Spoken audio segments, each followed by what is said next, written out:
Hello, my name is Jose Ricra, a master student in astronomy at the University of Antofagasta. If you didn't find me standing next to my poster, here I am to explain it to you.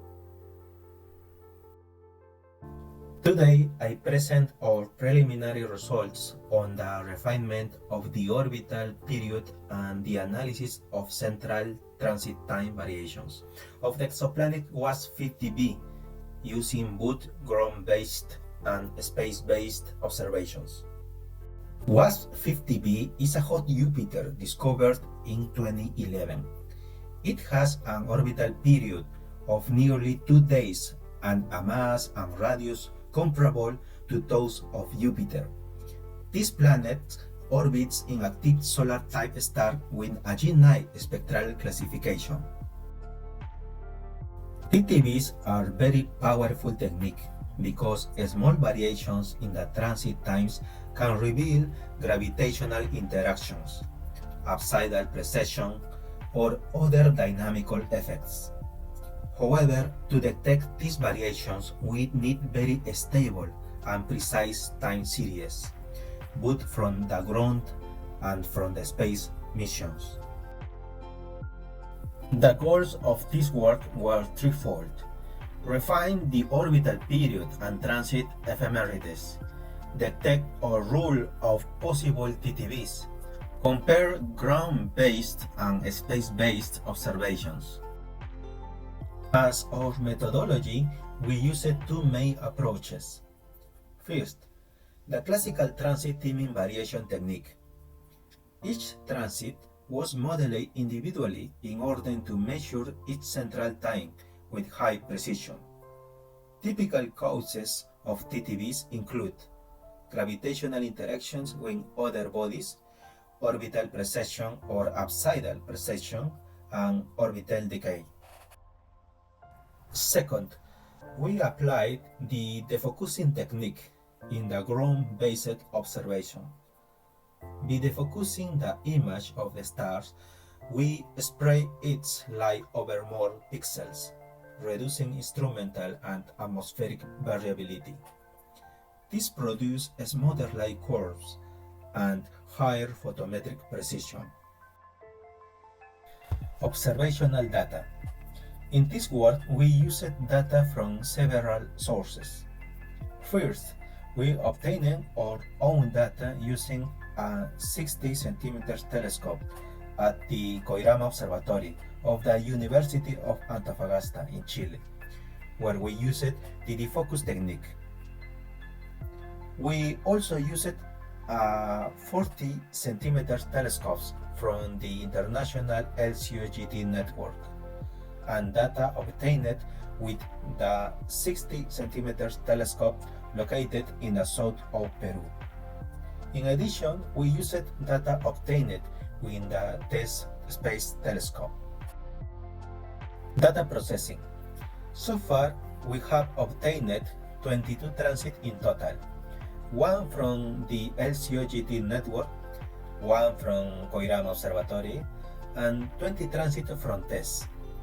The data were processed with IRAF and modeled with GKT-BOB. Results. In the figure 2, we show the individual transit obtained with Coirama, ESO-2025 and TESS, when the residuals are shown in the bottom panels.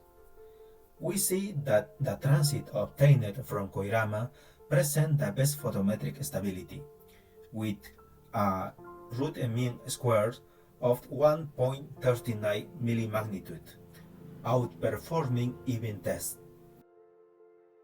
About the orbital period refinement. By combining our central times with published values, we obtained a refined orbital period with higher precision than previous works, except for Yalcinkaya in 2024, which still provides the best precision thanks to its large dataset.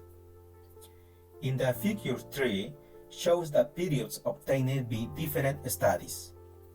Note that the precision of the period found in this work is practically the same as that obtained by Yasilkaya.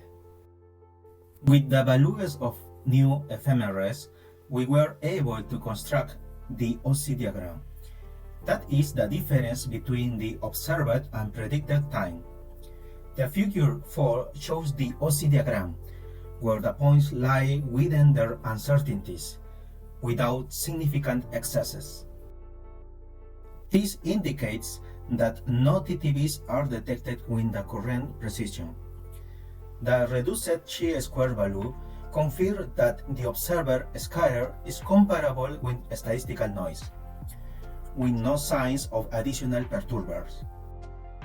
So, our preliminary conclusions are: the orbital period obtained in this work shows higher precisions than all previous estimates except Yeltsin-Kaya in 2024, whose determination remains slightly better.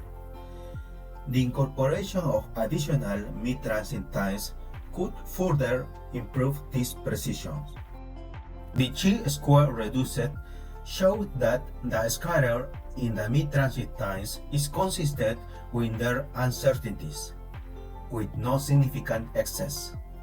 This indicates that with the current data, there is no conclusive evidence of additional perturbation or TTVs, although future observations with higher precision may reveal subtle signals not detectable at present.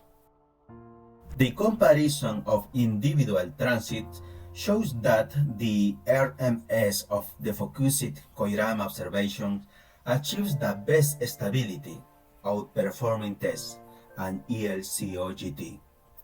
This confirms that the focusing, together with favorable local conditions, allows for competitive ground-based measurements. Thank you very much for your attention. If you would like more information, you can email me at jose.ricra@uaemail.cl.